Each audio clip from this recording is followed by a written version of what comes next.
Sholem Aleichem in his will wrote that you should read my stories in whatever language is most comfortable. Far-sighted enough to say that.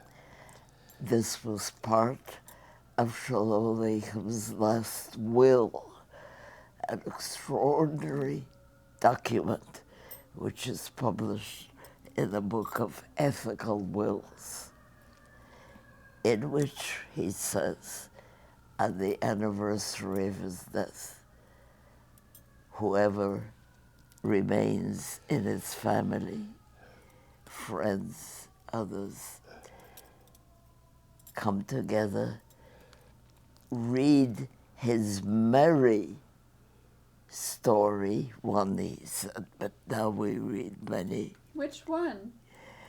We pick them each year.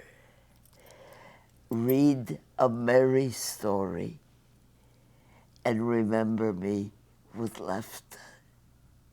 It was talked about every year. We call it the Yortsayt.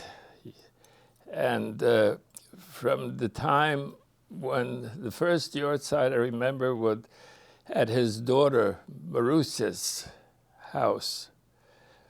And that was for several years. And then it moved on to Bel's home and then to my home. And finally, when there were too many friends and relatives, as it were, it went into the Brotherhood Synagogue in New York that could accommodate many more people. For us, it's to bring back all the things that we love about this immortal writer in a way that not only memorable, but brings out laughter again.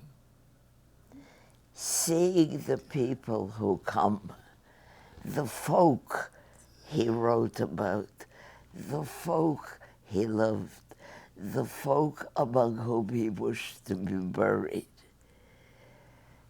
they all come. And that's what he said in his will.